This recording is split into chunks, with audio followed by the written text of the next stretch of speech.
In South America lives a group of extraordinary animals.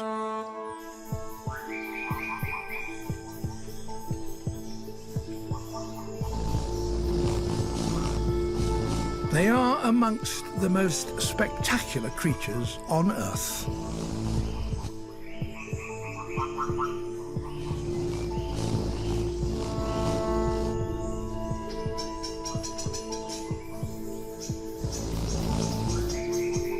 They have fascinated us for as long as we've known of them.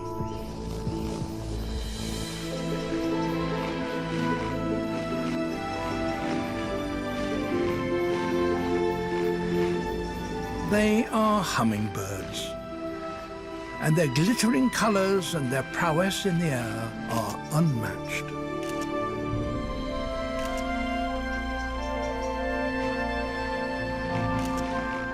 They are the celebrities, the stars of the bird world.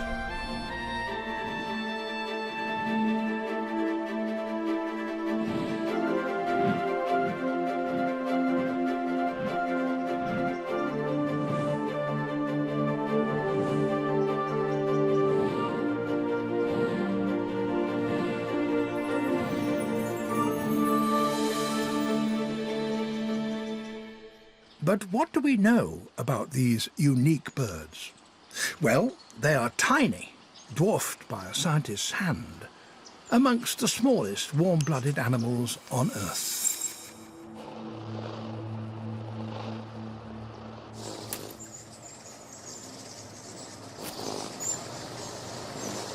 And we can see that they live their lives in the fast lane. In flight, they are just a blur.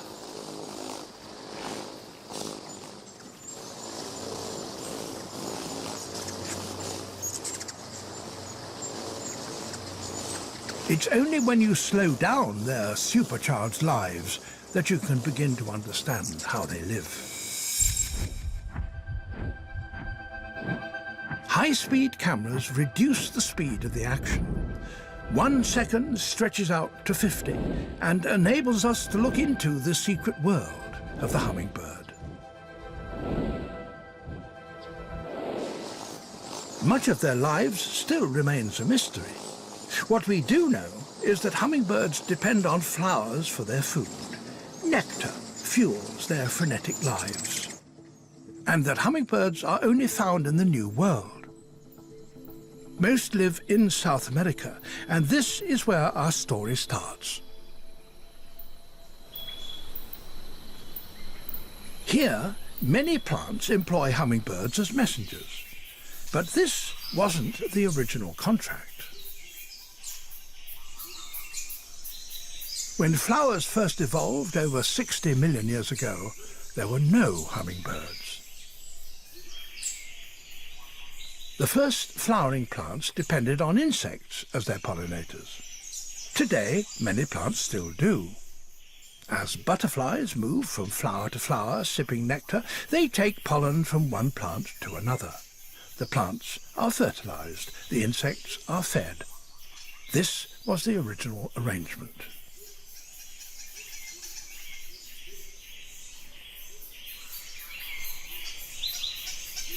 The plant and insect relationship has been a long and successful one.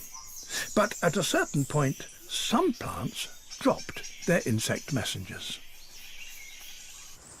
The reason can be found in the forested mountains of South America. Here, the mornings are cold and damp.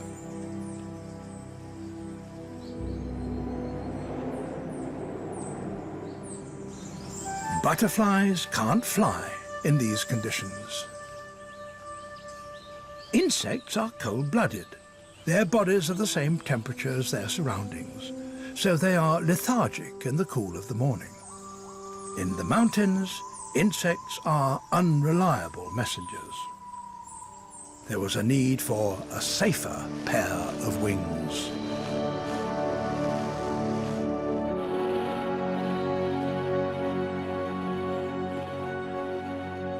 We may never know for certain where this change of messengers took place, but somewhere in South America, perhaps on the ancient plateaus of Brazil, plants acquired a new partner.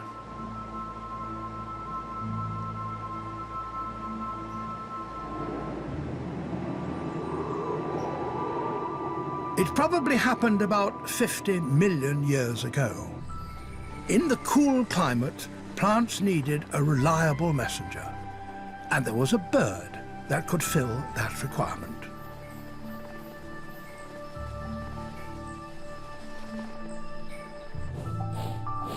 A bird that possibly looked like this saw-built hermit found a new way of making a living.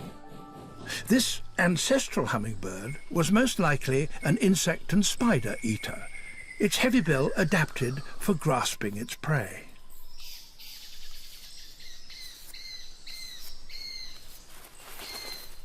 At some point, the earliest hummingbirds started visiting flowers.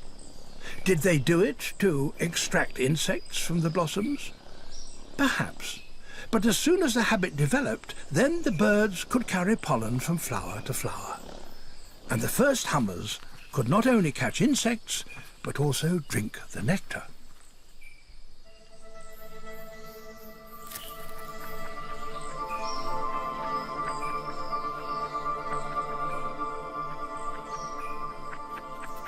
The original hummingbirds, with their heavy bills, were relatively large and rather clumsy flyers. But this was the beginning of a long relationship with the plants, and the birds evolved to better suit their new ways of life.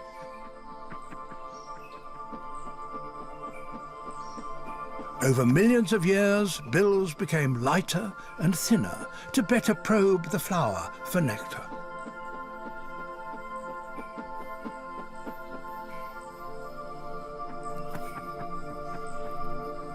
To reach the flowers demanded great flying prowess, and the early hummingbirds became smaller and more agile than their ancestors.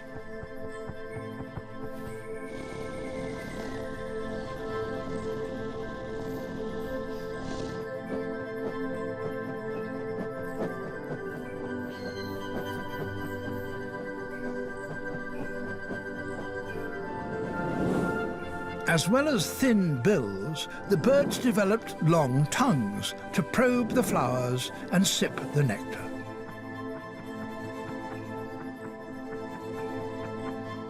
Reaching the nectar demands a huge amount of energy, and so hummingbirds did everything to lower their weight. Their legs and feet became so small that they could no longer hop or walk, they could only perch. They were already leading an extreme way of life, living on an energy knife edge.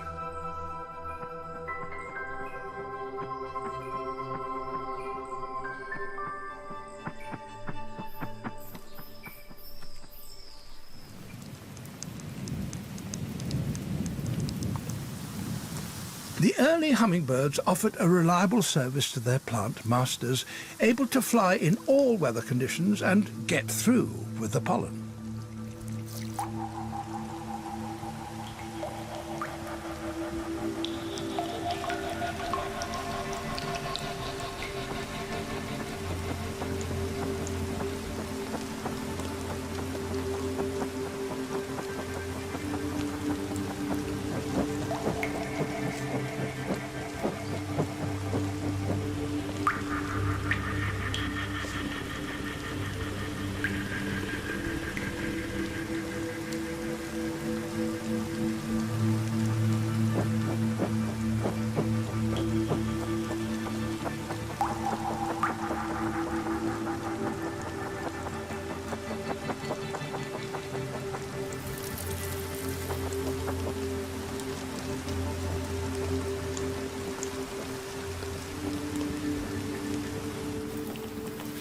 For many millions of years, hummingbirds remained generalists, feeding from a wide variety of flowers.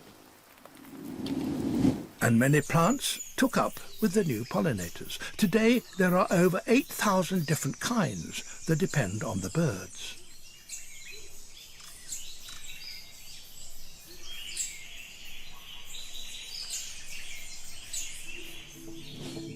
But there was a penalty to the New Deal. The plants had to supply more food for their dependable warm-blooded messengers exactly for that reason. Warm-blooded birds used 10 times more energy than the cold-blooded insects they replaced.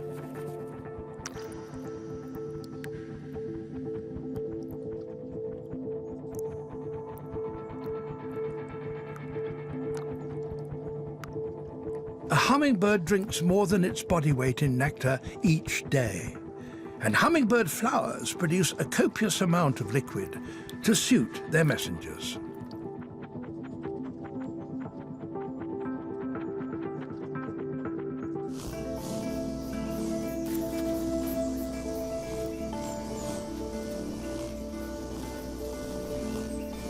It was thought that hummingbird plants produced orange and red flowers to attract their messengers, but the story is more intriguing than that.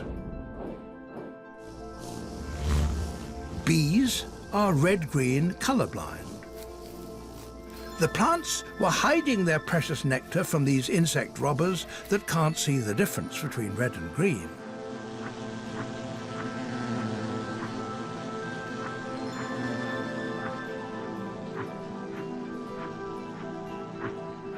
Whilst making it obvious for their feathered couriers.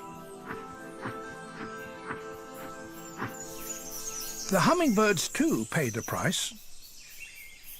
To further protect their nectar from insects, the plants made their flowers long and thin and placed them at the end of branches. Only an animal capable of precision flying could reach the flowers. Hummingbirds had to hover, and that cost a great deal of energy. Input, high-energy food. But to obtain it demands high-energy output. Hummingbirds were forced into a precarious energy balancing act. Holding perfect position in space is a hummingbird trademark. No other birds can do it. Though the similar-sized banana quit does try.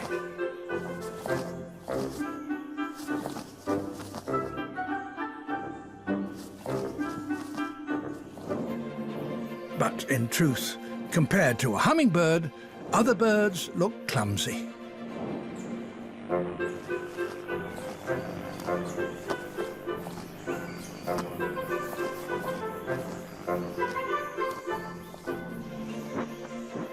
The reason is the way hummingbirds fly.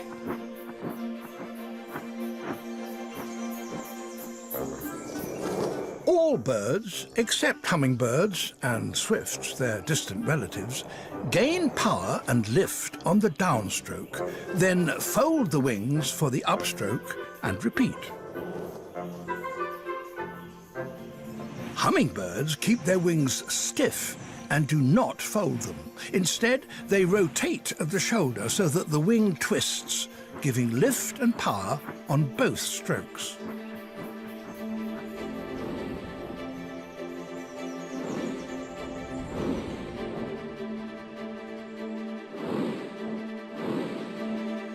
The extra power gives the hummingbirds a great advantage, and they can claim to be the most accomplished flyers that have ever taken to the air.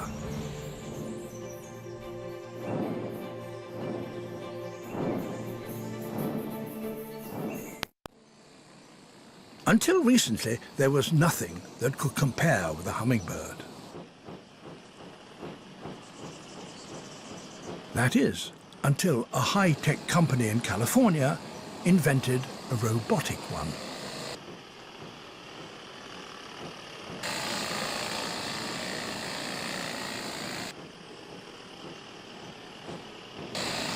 It flies just like a real hummingbird, gaining power on both wing strokes.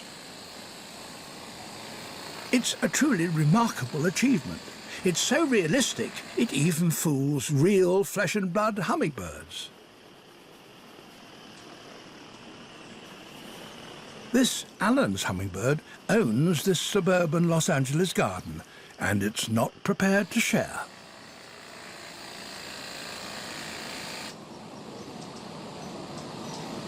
Things reach a crisis point when the robot hummer approaches the real hummingbird's nectar feeder. Time to attack. The feathered hummingbird is only a quarter the size of the robot, but he still tries to drive off the interloper by dive-bombing it.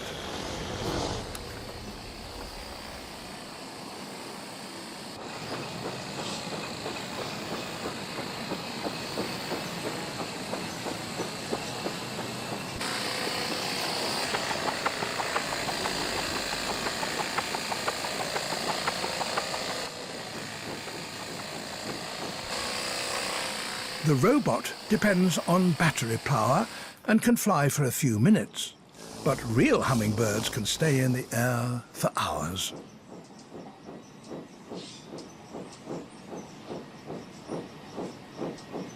Their special mode of flying gives the hummingbirds the power to maneuver in all sorts of ways. Unique among birds, they can fly backwards.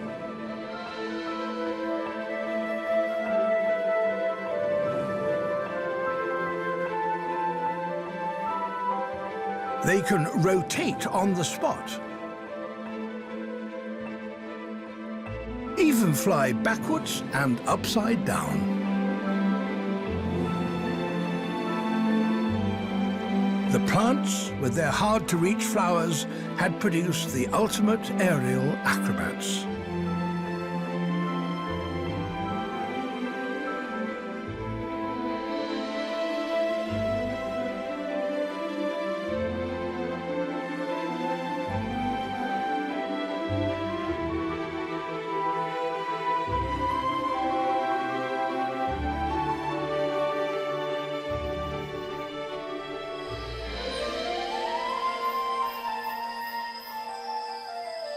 All this virtuosity in the air costs energy.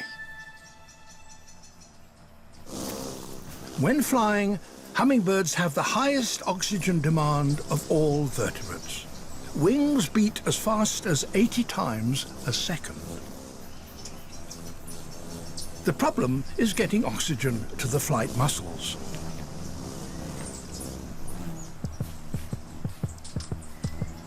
When the bird is perched, the heart beats around 400 times a minute.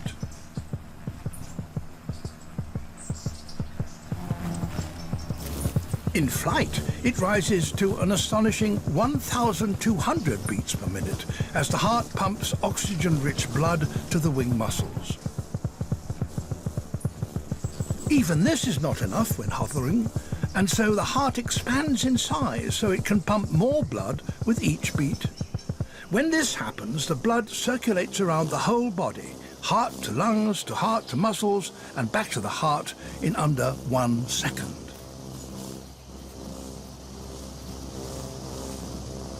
They're living at the edge of what is possible. Extreme aerial athletes with extreme needs.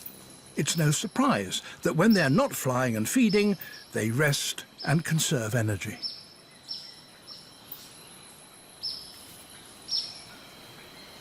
Hummingbirds spend 80% of the day perched, and so they have time to stretch muscles and groom all-important feathers.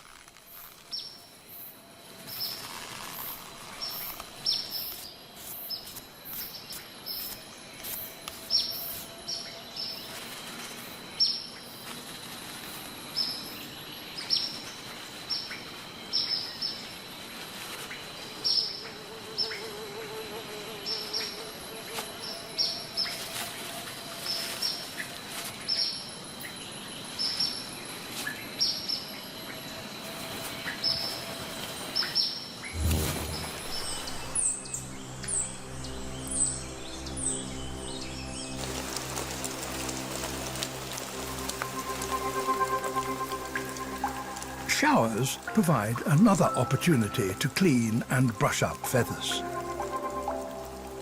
Unlike insects, hummingbirds seem to relish the rain. So when the skies open, the minute birds take to the leaves to bathe. Even a banana quit joins in.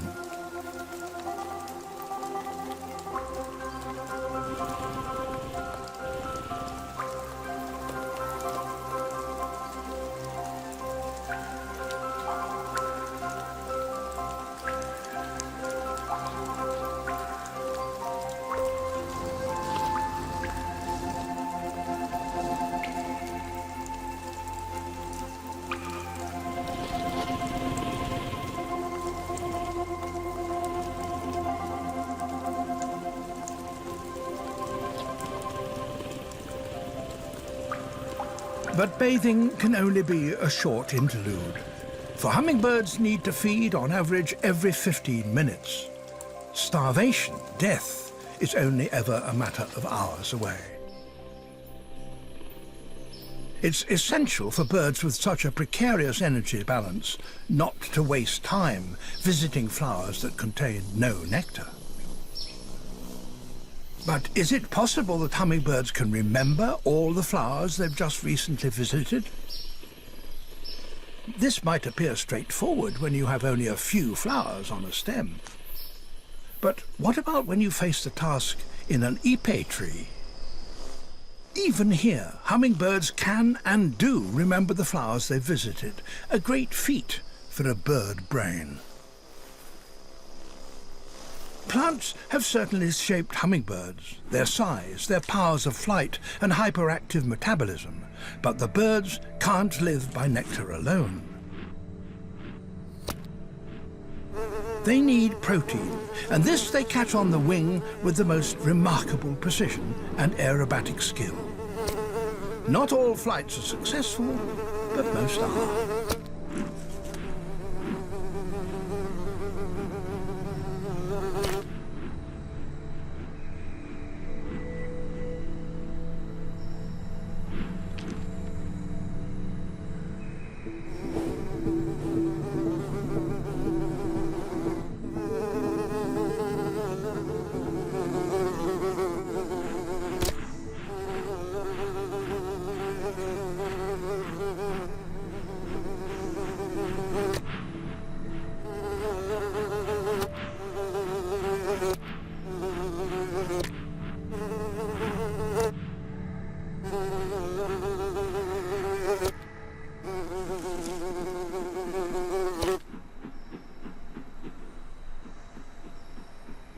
The birds need the protein to build muscles and replace feathers. The only problem is avoiding choking on the tickly little flies.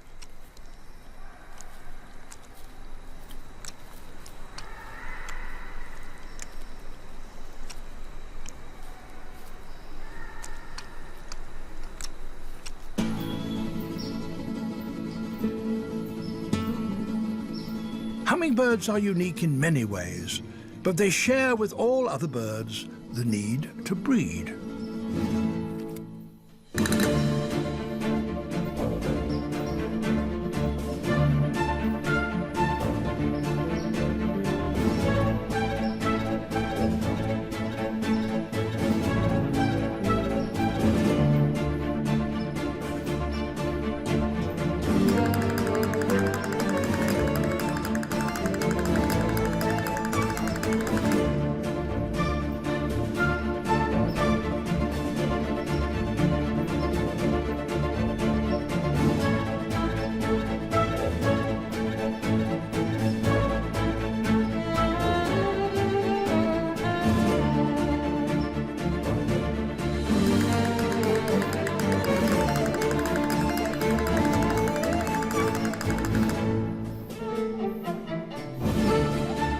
The male wire-crested thorntail has a bizarre way of impressing a female. Its courtship lasts a matter of seconds and was unnoticed until the high-speed camera revealed its unusual nature.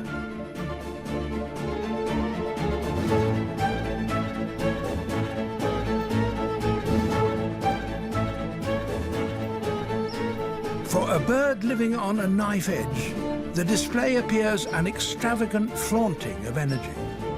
And it may be designed to do just that, to show off the male's fitness.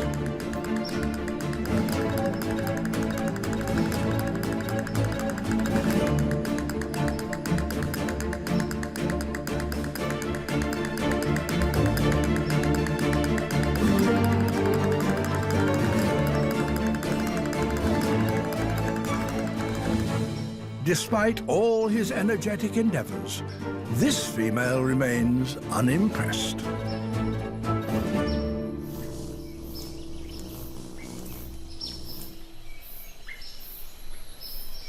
It's the female alone that builds the nest and tends the eggs. But for hummingbirds, even this is not straightforward.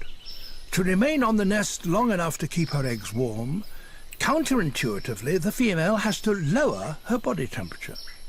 Only in this way can she reduce the time needed to spend away on feeding.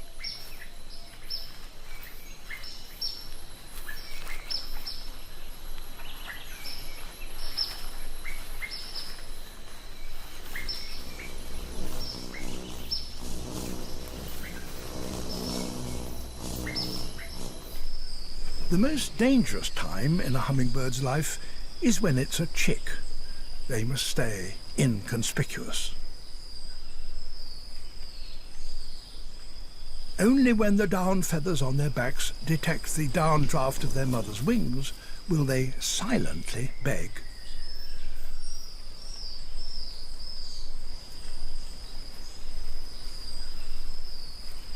The chicks are fed a rich mix of nectar, pollen and insects. But despite all this attention, few nestlings reach adulthood. Even as adults, hummingbirds face severe problems. They have to refuel with nectar every 15 minutes. So how do they survive the hours of darkness? Every night of their lives, hummingbirds face a challenge: to stay alive until the morning. Their answer is as extraordinary as every other aspect of their lives. They go into torpor, a kind of hibernation. Their body temperature plummets, heart rate drops from 400 to 40, and they consume 1/100th of the energy they use when flying. This is a truly radical and dangerous solution, for whilst in torpor they can't move. There's no possibility of escape from a nocturnal predator that might find them.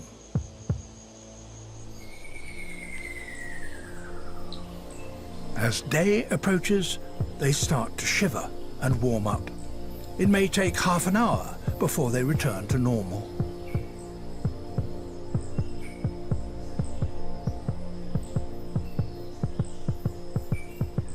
Only by these extreme measures can hummingbirds survive to greet another day.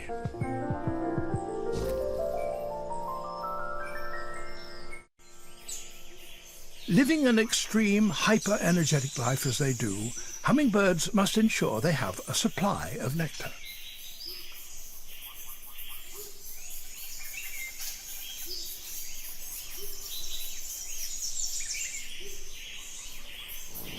For most hummingbirds, this means guarding a patch of flowers large enough to support them.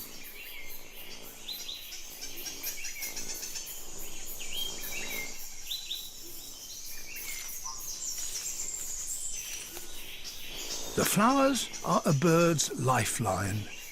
So even when it visits a plant to feed, a hummingbird keeps a wary eye out for possible nectar thieves, like this female thorntail.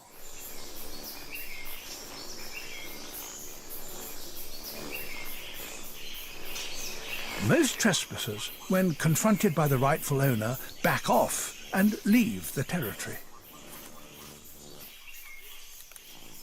But in the main, owners defend their patch of flowers by the most flamboyant display of colour.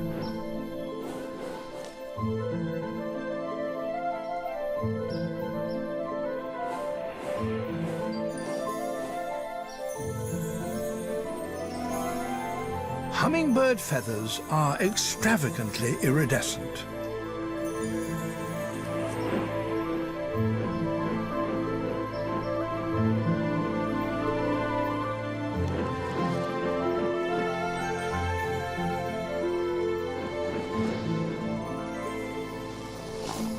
The colours are not produced by pigments, but by layers of microscopic air bubbles in the feathers.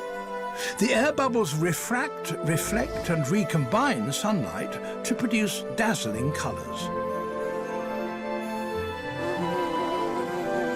The colours depend on the angle of sunlight, so hummingbirds can switch on and off their brilliant signals, flashing a warning to an intruder, but able to hide from an enemy.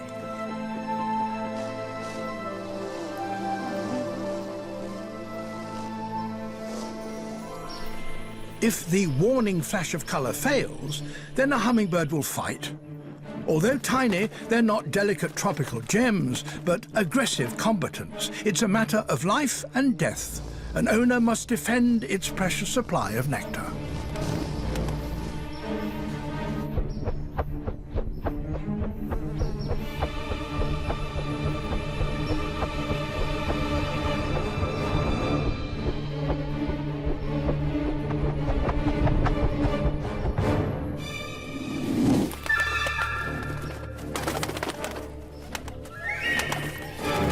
As befits the greatest flyers, much of the fighting is in the air.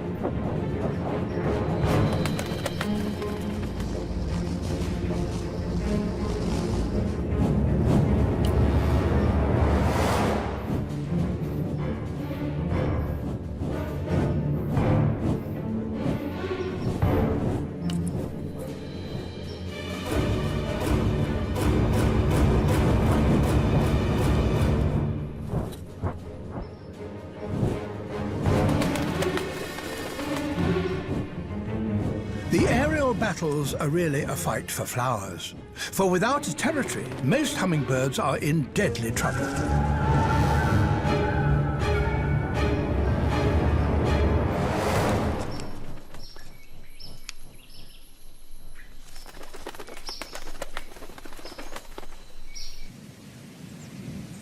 In northern Brazil, there are even temporary territories that last just a matter of hours. The cactuses that colonize the bare rock only reveal their flowers in the afternoon. In the morning, they're hidden inside these strange caps, and the rock garden is deserted.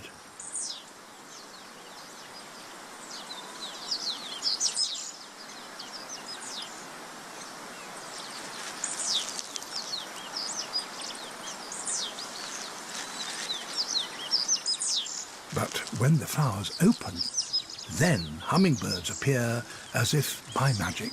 They remember when the nectar becomes available.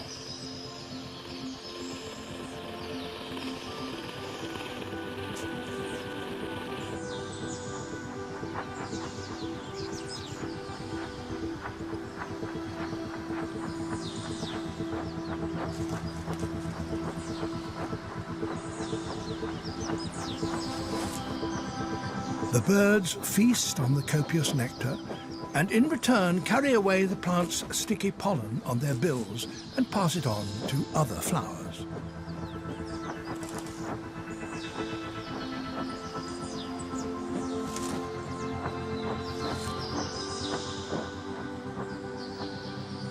The hummers carve up this miniature world, patrolling their airspace and chasing off interlopers.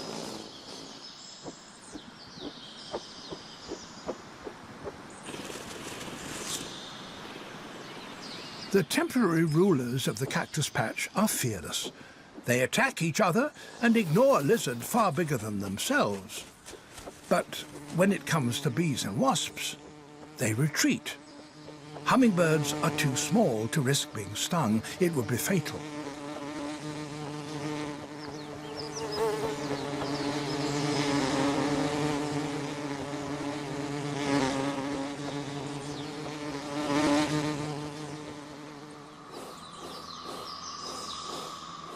The hummers stay and feed and fight and guard their prickly patch until evening.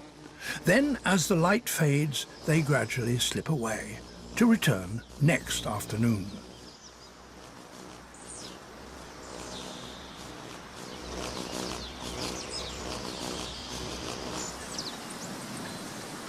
Hummingbirds, with their remarkable adaptations, were an evolutionary success. They moved into a variety of habitats, wherever there were flowers that needed reliable pollinators. And about 17 million years ago, another opportunity arose as the Andes, pushed up by the drifting continents, grew ever higher.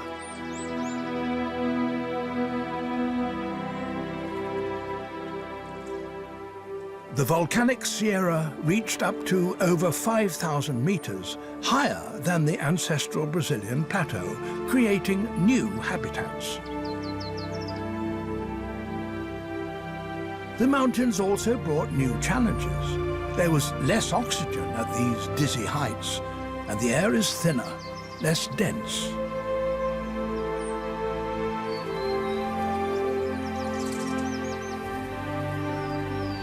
Some plants offered their feathered messengers support.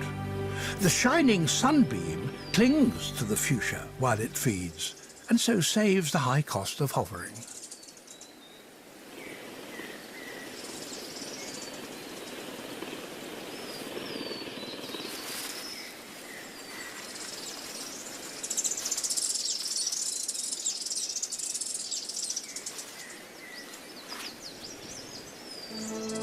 Other birds found a different way to cope with life in the high mountains. The giant hummingbird has huge wings. The extra wing area makes up for the thin air. And the giant sweeps its wings in a vast arc to create more lift, the wingtips nearly meeting at the end of each stroke. The giant is the biggest of all hummingbirds. It's the same weight as a great tit, and perhaps this is the upper limit for hummingbirds.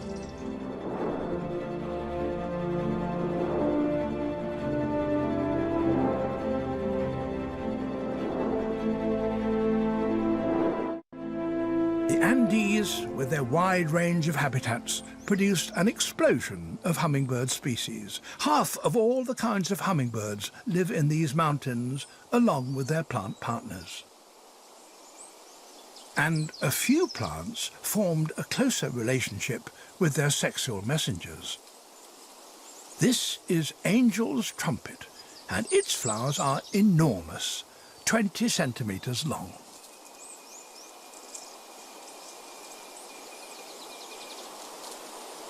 The nectar is produced at the far end of the tube, out of reach of most hummingbirds.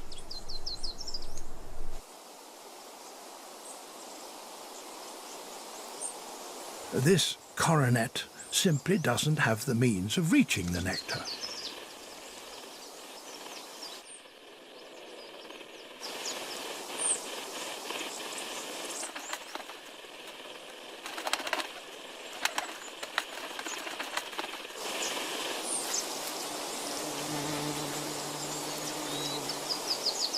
Only one bird can sip from the angel's trumpet. This one, the swordbill. Its bill is actually longer than its body. It has the longest bill, relative to body, of any bird in the world. And that remarkable beak and equally long tongue allows the swordbill to feed where no other bird can.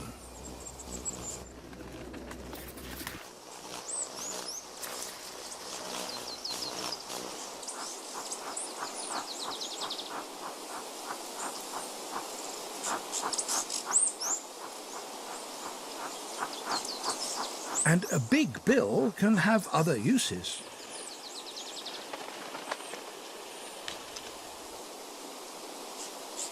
The angel's trumpet is not the only plant to form an intimate bond with the swordbill. This is a kind of passion flower, and it too has a long tubular flower. The orange on the swordbill's chin is pollen.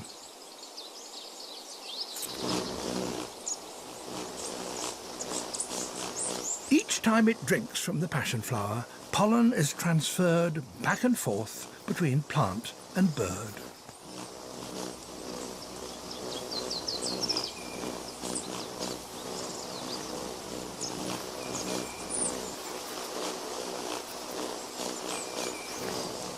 By forming this close liaison, The passion flower and the angel's trumpet increase the chances of their pollen being successfully transferred to a plant of the same kind.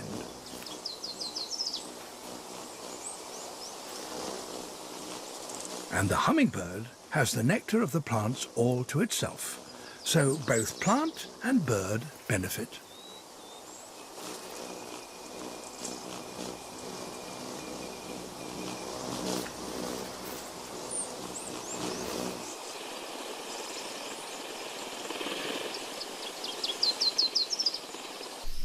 There's another hummingbird that has formed an even closer relationship. It has an exclusive deal with this heliconia.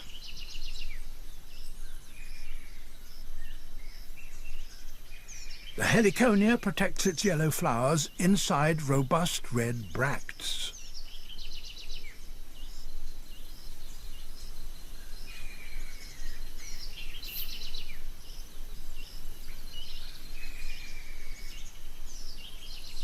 The flowers are deeply curved.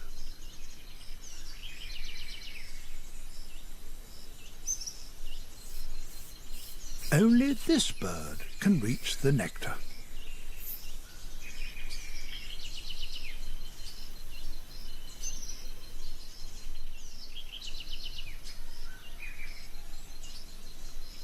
Its bill perfectly matches the curve of the flower, like a key in a lock.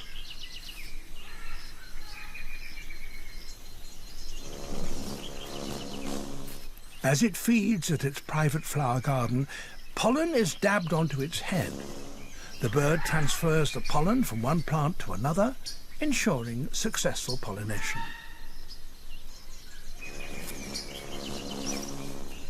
Because the sicklebill has the heliconia nectar all to itself, it has no need to defend a territory. Instead, it spends its day flying from one clump of flowers to another.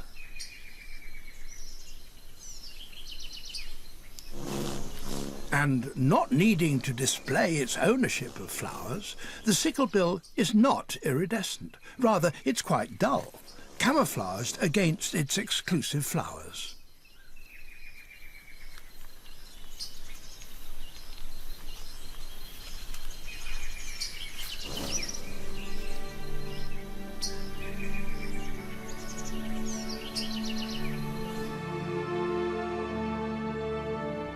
The next chapter in hummingbird evolution was written about 6 million years ago. Some hummingbirds became even smaller.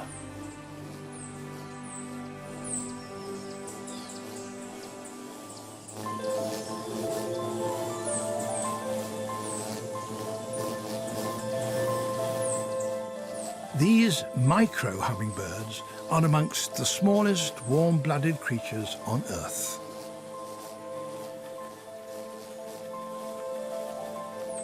They weigh as little as 2 grams, the same as a single penny, and they compete directly with the insects.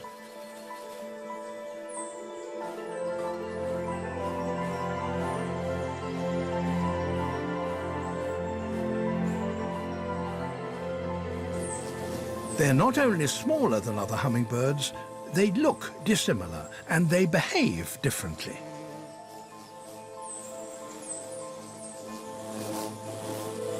Their flight is more like an insect's, as they roam freely through the forests, feeding on a variety of flowers.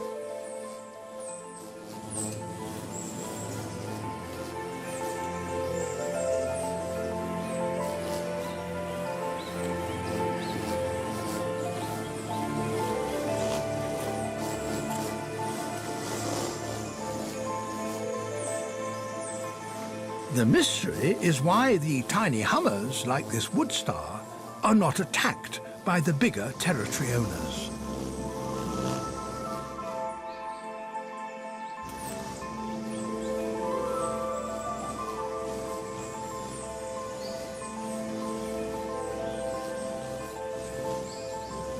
The aggressive emerald ignores this little thief. Why?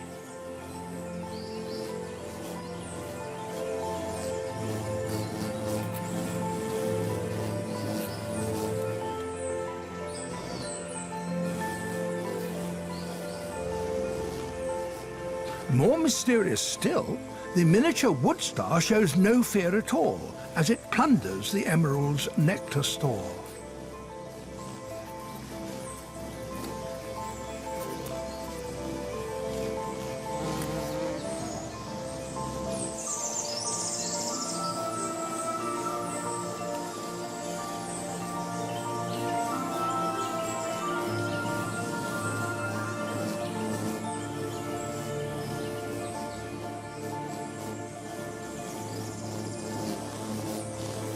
It might be that the emerald doesn't recognize the tiny wood star as a hummingbird.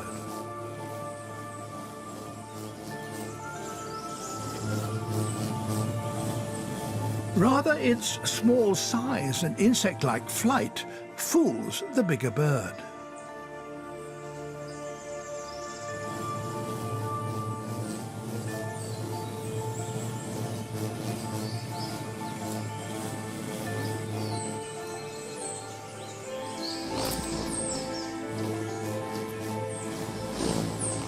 The emerald even shares a flower with a little sneak.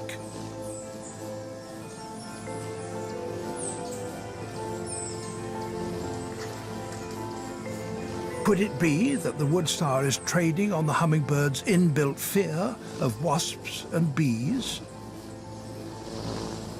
This new group of micro-hummingbirds may have originated in Central America. From there, they've spread far to the north. The draw was flowers.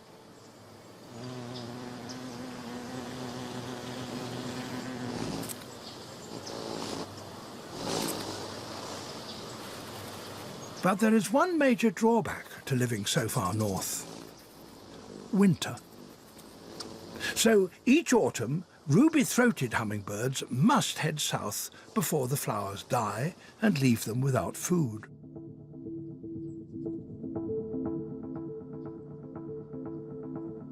By September, they arrive in places like Rockport, Texas. Some may have already flown over 3,000 kilometers from Canada, but many still face their greatest challenge.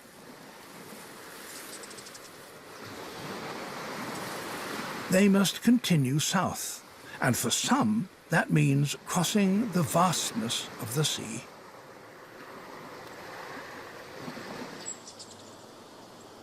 The local people put out feeders to help the migrating hummingbirds.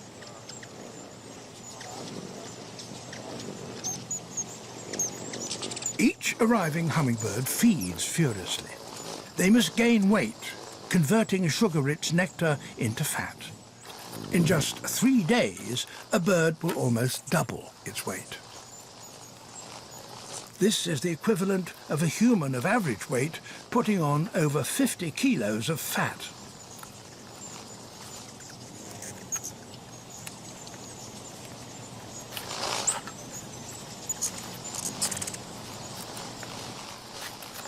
The arrival of the hummingbirds is a cause for a party, and Rockport hosts the Hummingbird celebration. People come from all over North America to see these tiny travelers. Most unusual pictures ever. You're going to have to show it to your Oh, yes. Absolutely. Yeah. Absolutely.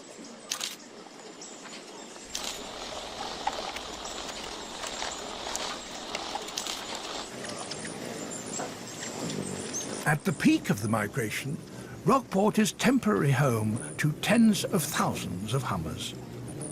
This spectacle of so many hummingbirds can be found nowhere else on Earth, but it can lead to some people making a spectacle of themselves. The hummer helmet is all you need.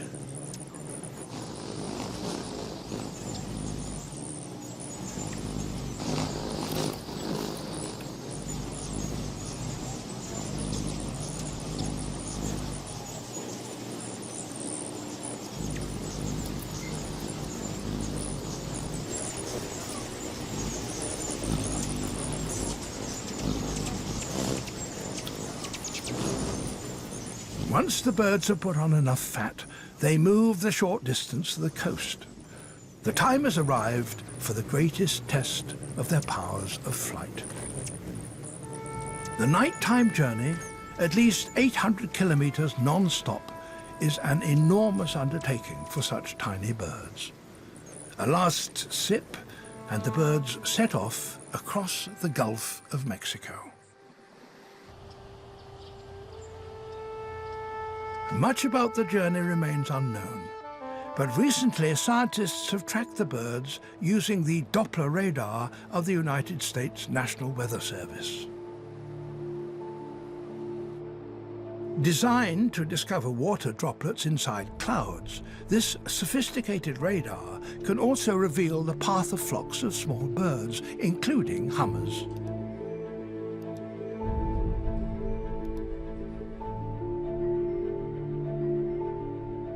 Once they're beyond the range of the radar, their journey is shrouded in mystery. There is much we still do not know about hummingbirds, about their secret high-speed lives. But what we do know is that they are the most remarkable, colourful, energetic and acrobatic of all creatures. They live at the limits of what is possible, nature's miniature masterpieces, and all because they are the messengers of plants.